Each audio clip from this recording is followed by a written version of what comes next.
Hello दोस्तों, देखिए काफ़ी टेस्टी स्वादिष्ट ये रेसिपी बनी हुई है। मैं ऐसी रेसिपी बताऊंगी जिसमें आप डिनर, लंच और ब्रेकफास्ट आराम से कर सकते हैं। एक ही सामग्री से आपको तीनों रेसिपी मिल जाएगी। इसके लिए देखिए, ये चने की दाल है और उड़द की दाल। 1 कटोरी चने की दाल, 1 कटोरी उड़द की दाल, दोनों की मात्रा जो है बराबर होनी चाहिए।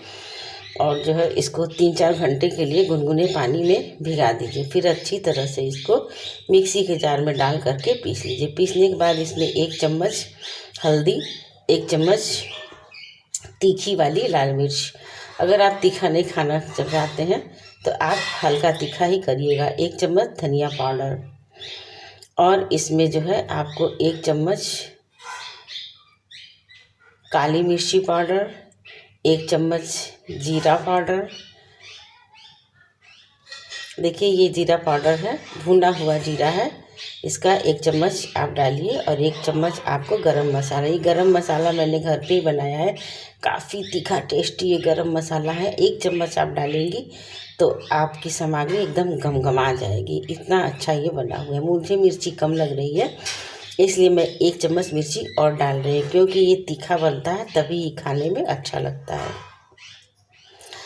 अब इसको बनाना थोड़ा सा आपको परेशानी होगी, लेकिन काफ़ी टेस्टी स्वादिष्ट बनता है। इसके लिए देखिए मैंने अरवी के पत्ता लिया है। इसको घुइयाँ, अरवी, और आप लोग क्या बोलती हैं, मैं तो 2 ही नाम से जानती हूँ। आप अगर इसका और कुछ नाम जानती हैं तो मुझे बताइएगा। इसको शायद पतोर भी कहा जाता है। आप इसको किस भाषा में जानती हैं, कैसे पहचानती हैं, मुझे कमेंट बॉक्स में अवश्य बताइएगा। इसको मैंने अच्छी तरह से धुल दिया है। धुलने के बाद थोड़े बड़े पत्ते हैं, उसको आधे आधे कर लिए हैं। सारी सामग्री मसाले देखिए मैंने इसमें मिला दिए हैं। मिलाने के बाद इसमें स्वादानुसार आप नमक डाल दीजिए। मैं सेंधा नमक डाल रही हूँ। आप जो भी नमक खाती हो वो नमक इसमें डाल दीजिए। और इसमें टेस्ट लाने के लिए 1 चम्मच खटाई, क्योंकि हल्का हल्का ये गला भी काटता है, तो आप खटाई डाल देंगी तो बिल्कुल भी ये गला नहीं काटेगा। और मेरे तरीके से बनाएंगी तो एकदम ही नहीं काटेगा। जो जो सामग्री मैंने इसमें डाली है वही सामग्री आप डाल करके बनाइए। ये देखिए आधा अरवी का पत्ता है, इसको मैंने एक थाली पर फैला दिया है। फैलाने के बाद इसको इस तरह से इसमें जो मैंने बेसन पीस के रखा है उसको लपेट दूंगी। एक एक पत्ता लपेटती जाऊंगी और उसमें मैं ये बेसन पिसा हुआ लगाती जाऊंगी। इससे ये होगा कि सारे पत्ते चिपक जाएंगे। इसको मैं बिल्कुल भी नहीं बांधूंगी, फिर भी ये पत्ते बिल्कुल भी नहीं खुलेंगे, एक दूसरे से ये चिपक जाएंगे। जो थोड़े थोड़े पत्ते बाकी रह गए हैं, बेसन नहीं लगा हुआ है, उसमें इस तरह से थोड़ा थोड़ा बेसन लगा दीजिए और लगा करके इसको चिपका दीजिए। ये बिल्कुल भी नहीं उखड़ेंगे, ऐसे रहेंगे। फिर किनारे के जो थोड़े से पत्ते बनेंगे उसको आप इस तरह से दबा करके हल्का सा बेसन इसमें भी लगा दीजिए। और लगा करके सिलेंडर का आकार दे करके इसको लपेट दीजिए। सारे पत्तों को आपको इसी तरह से सिलेंडर के आकार में बनाना है। देखिए ये लंबा बन गया है ना, कितना अच्छा बना हुआ है। ये बिल्कुल भी नहीं निकलेगा। इस तरह से एक एक पत्ता आपको रखते जाना है। मैं दूसरी बार भी बता दे रही हूँ, 1 पत्ता रखिए और उस पर बेसन लगाइए। अगर छोटे पत्ते हैं तो आप इसी तरह से लगा दीजिए। बड़े पत्ते हैं तो आप उसको आधा आधा कट कर लीजिए। बीच में जो मोटी सी डंडी होती है उसको मैंने निकाल दिया, उसको मैंने दिखाया नहीं है। आप उसको अच्छी तरह से निकाल देंगे। देखिए ये कितना सॉफ्ट और मुलायम है। आप बेसन में न बना करके इसी तरह से दाल भिगा करके बनाएंगी। ये मेरा ट्रिक और टिप्स है, तो काफ़ी स्वादिष्ट और टेस्टी ये बनेगा। एक एक पत्ता मैं देखिए किस तरह से लगा रही हूँ और उस पर बेसन लपेटती चली जा रही हूँ। आप इसको ध्यान से देखिएगा, काफ़ी अच्छा ये बनता है। आपको जो है कि थोड़ी सी परेशानी होगी, मैं मानती हूँ, लेकिन इतना टेस्टी बनेगा और बिल्कुल भी गला नहीं काटेगा। मैं इसकी गारंटी लेती हूँ। जिस तरह से मैंने बनाया है बिल्कुल इसी तरह से आपको इसको बनाना है। देखिए पूरा अच्छी तरह से इसमें बेसन लग गया है।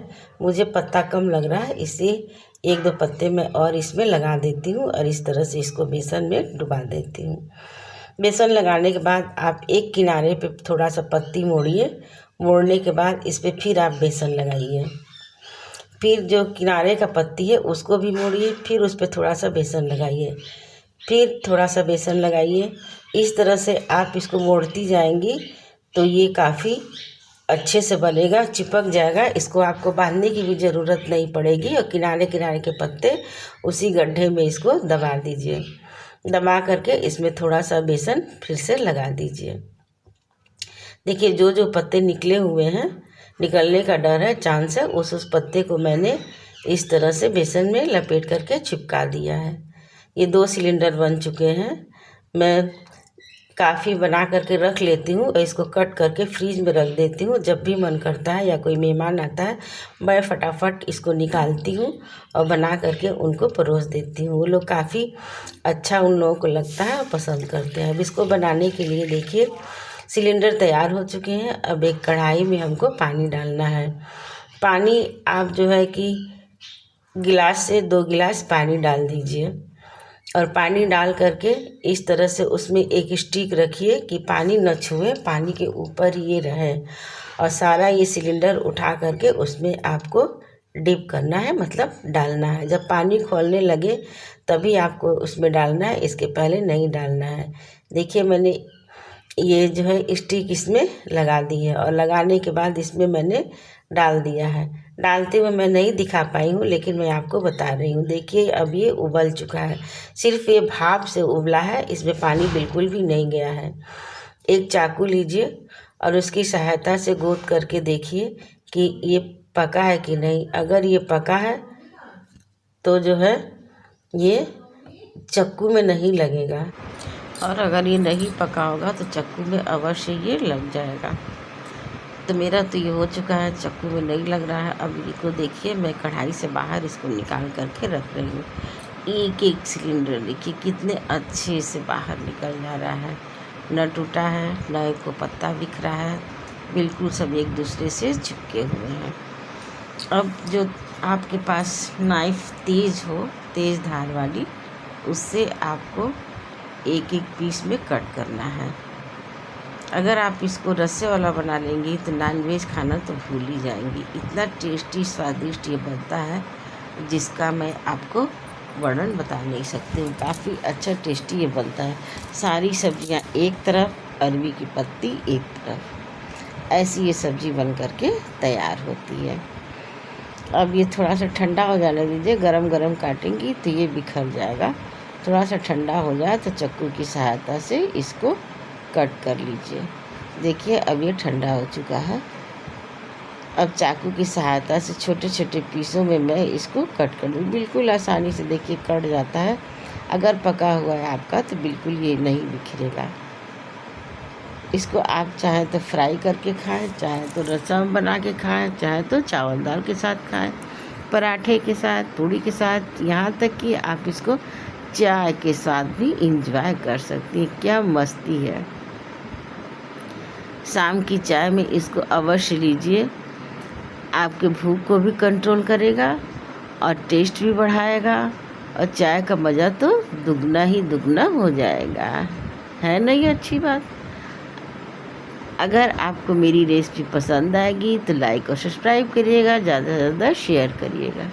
अब देखिए जो मैंने दाल और पीस करके रखा था, जिसको मैंने लपेटा है, उसी दाल में से मैं थोड़ा सा दाल बचा ली थी पिसा हुआ और उसमें थोड़ा सा चावल का आटा मिला करके उसका घोल बना ली हूँ। घोल बनाने के बाद उसी में लपेट करके आप इसको डीप करना है। आप चाहें तो शैलो फ्राई भी कर सकती हैं, आप चाहें तो डीप फ्राई भी कर सकती हैं। दोनों में ये काफ़ी टेस्टी और स्वादिष्ट लगता है। इसमें बहुत ज़्यादा आपको बेसन की आवश्यकता नहीं होगी, जैसे पकौड़ियों में होता है कि बहुत ज़्यादा लपेट देती है, ऐसा कुछ भी नहीं है। हल्का हल्का ही लपेटिए और लपेट करके इसको छान दीजिए।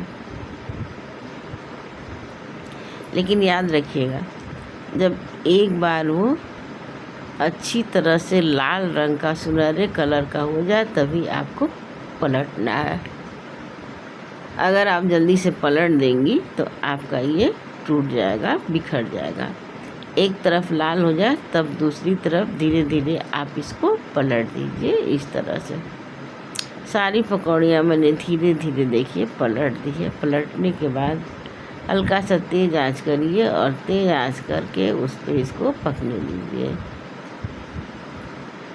काफ़ी टेस्टी स्वादिष्ट ये पकौड़ी बन करके तैयार हो गई। कुरकुरी भी होती है और टेस्टी भी होती है। आप इसको अवश्य बनाइए और खाइए, खिलाइए, अड़ोस पड़ोस में भी खिलाइए, खुद भी खाइए।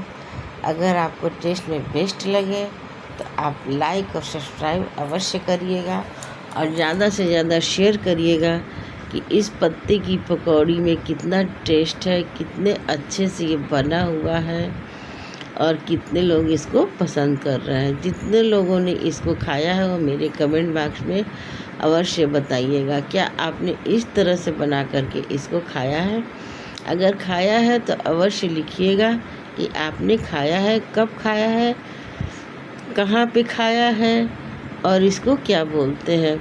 इसको रिकवच भी बोलते हैं। बनने के बाद इसका नाम रिकवच पड़ता है। अगर आपने खाया है तो अवश्य बताइएगा। पत्ते की ये पकौड़ी अगर पसंद आए तो भर भर के लाइक और सब्सक्राइब करिए। देखिए इसे चटनी के साथ खाइए, हरी चटनी के साथ काफ़ी टेस्टी स्वादिष्ट रहेगा। मेहमानों को खिलाए। अगर मेहमान आपकी तारीफ़ न करें तो आप जो है लाइक और सब्सक्राइब मत करिएगा। अगर तारीफ़ करें तो लाइक और सब्सक्राइब अवश्य करिएगा और एक बार अवश्य बताइएगा कि आपकी मेरी पकौड़ी कैसी लगी। आप बना करके भी खाइएगा। देखिए मैं रोटी के साथ इसको परोस रही हूँ। रोटी है, हरी चटनी है, सहजन की सब्जी है। काफ़ी टेस्टी स्वादिष्ट ये लगता है। सहजन का मौसम भी धीरे धीरे जा रहा है, इसलिए आप इसको अवश्य बनाइए और इसके साथ परोसिए, खाइए, खिलाइए। पसंद आए तो लाइक और सब्सक्राइब करिए।